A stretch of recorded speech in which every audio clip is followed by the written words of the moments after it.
God just opened a door for you. And your first instinct is to take a peek through that crack just to see if you can see what's on the other side. Or wait and see if God cracks open any more doors and then pick the one that's the easiest. Well, that's not faith.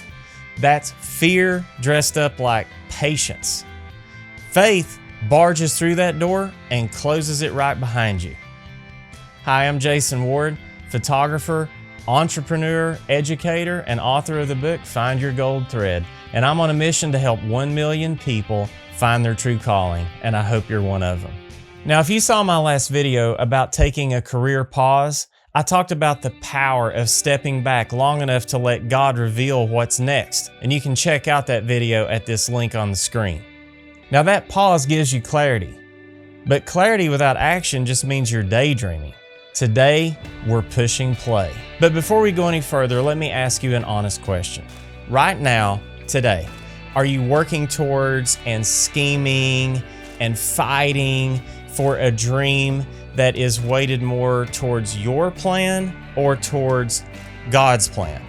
And I ask this because one of the most famous people in the whole Bible found himself at this exact same crossroads. Solomon had just been handed an amazing opportunity from his dad, King David, just before David passed away.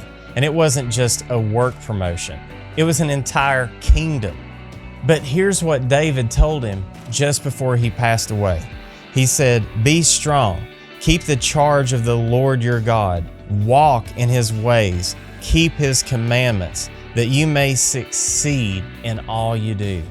And Solomon listened.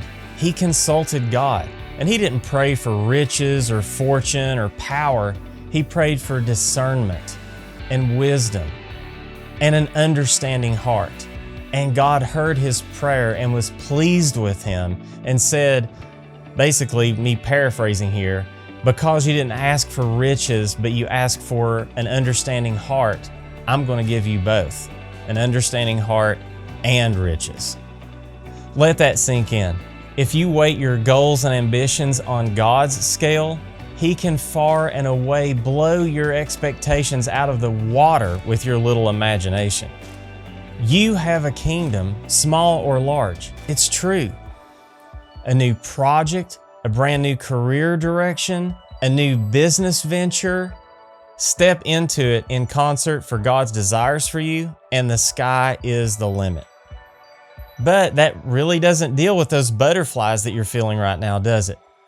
I get it. Starting something new calls us completely out of our comfort zone. God will prop the door open, but it's up to us to actually walk through it. Or the opportunity for us to reign in this new little kingdom or big kingdom can pass us by. So here are 3 things that you can do to push play on your next chapter of your gold thread or your true calling. Number 1 is to make an announcement. When you utter words from your mouth, you make a sort of vow, and that has power. Imagine that you tell your friend or your spouse, I'm going to build a farmhouse table for the kitchen. Something happens. Now, the first thing that might happen when you say those words is that your spouse's mouth will hit the floor in absolute shock. But joking aside, what you say actually has consequence. Studies have shown that writing down your goals or verbalizing them significantly increases the chances and likelihood of them happening and you realizing those goals. Tell yourself first, I'm going to do blank, and then tell the world. What does your statement of vow sound like? I'm going back to school. I'm going to start a coffee roasting company. I'm going to develop a new product and launch it in the market. I'm going to write a new book. I remember when I started saying that, it sounded really strange to put that out in the air. But something really crazy happened when I started telling people I'm writing a book. They started saying things like, wow, really? I can't wait to read that. And then something even crazier happened is when I would talk to them several weeks later, they would ask me the question, hey, how's that book coming along? And I can't tell you what that did in terms of motivation to keep me accountable and keep the ball moving forward. That's accountability. When you start slacking, your friends will kick in and remind you it's time to get back to work. Step 2 is make the deposit. So many opportunities come with some level of commitment, right? Whether financial or otherwise. You may have to purchase materials, equipment, or even real estate to get started. You may have to apply for an LLC and file paperwork with the state. You may have to file all kinds of applications and deposits left and right to get something off the ground. Or if it's one of those time commitment things like writing a book, you may have to at least put something on the calendar and say, I have a deadline of getting 1 chapter done by this specific date. When you tie up actual resources towards something, you have a much larger chance of actually following through with it. Even booking something far in advance on the calendar can kind of ignite a fire and passion for you to get going and be productive. Imagine that you tell a friend, yeah, I'll shoot your wedding next June 30th. Well, I'll have to tell you, by June 30th of next year, you're going to be very much more prepared than you are right now, because you're going to watch videos, you're going to gear up, you're going to make sure you have the right equipment, camera lens, the right game plan, you're going to talk to other photographers, and by June 30th, you will be ready to do that task. Putting it on the calendar is a great way to make sure that it happens. Even going to the hardware store and buying a new tool for yourself can be a catalyst in your productivity.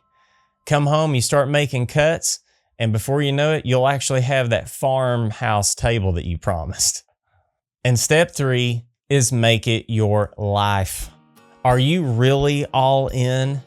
Full commitment outperforms a partial or half-hearted commitment every single time, hands down. Because over time, there will be bumps in the road, setbacks.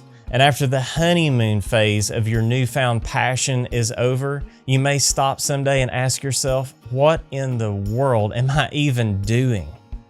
It can be really lonely in times like that. Early on in my landscape photography journey, I was on a camping trip with my family. And I discovered in this state park, there was this vista on an outcrop of a rock cliff that looked like it would be the perfect place to shoot a beautiful sunrise photo. And I did a little digging and I saw that it was actually close to a trail that went right by it. So I found that trail on all trails, I think, and then I discovered how long that trail was. And by studying what time the sun was supposed to come up, I could work backwards, determine how long I should be on the trail, and that would tell me how early in the morning I would have to get up to go shoot that photo. So I worked backwards and I got a plan. And I got up at like 5 o'clock the next morning, got my camera, my coffee, I bundled up because it was super, super cold, and I went down and started that trail in the dark. It was in the early morning hours, and it was freezing cold. And I start hiking up this really, really steep trail on rock cliffs through the brush by myself. And as I start to get close to the top of this trail, as it levels out, I'm thinking, Jason, what in the world are you doing? It's freezing, it's miserable. You're frozen like an icicle out here. Most smart people are snuggled up warm in the bed right now. And here you are hiking through the dark by yourself with a headlamp, and there could be a mountain lion out here for all I know. Yeah, it was one of those moments where I thought, what in the world am I doing? However, I did find that place that I had dropped that pin. And God was gracious enough to give me an unbelievable sunrise from that vantage point. And He even sprinkled the sky with a little blanket of clouds. And you know what? I come away with one of my favorite photos, this photo right here. And it ended up being published. It was picked up by magazines, and I sold prints of this to several clients who put it up on their wall. In fact, the largest landscape photography that I ever printed for a client was from this image, and it was over 19 feet wide. Through the slump, Through that bump in the road, the misery, the doubt, and everything, I found the spot that I was looking for, and my photography career advanced another notch. So just when you feel the most ridiculous and lonely in your work, that could be the moment that God's about to bring you a breakthrough. So hang in there. Stay focused, keep your head down, weather those small storms, and do not give up. If your pursuit is truly God's calling for you, He will give you the grit and the fortitude to make it through right when you need it. Now, stepping through that door means entering the unknown. And yes, you may have to walk through it all by yourself. There may be no one on the other side of that door to help you but God Himself. It might make you nervous. It might even make you sick to your stomach. But that's just how God works. He calls us completely out of our comfort zone. And I have the perfect Bible verse to go along with this one. It's Galatians 6:9. Let us not become weary in doing good, for at the proper time we will reap a harvest if we do not give up. So don't give up. And if you need a little help in finding your true calling and knowing what to do next, check out my book, Find Your Gold Thread. It's now available on Amazon in paperback as well as hardcover, and it's also available on Audible. I'm pulling for you, but now it's up to you to do the work. The door is propped open, but it's up to you to push play and walk through it. Thanks for watching, and I'll see you again on the next episode.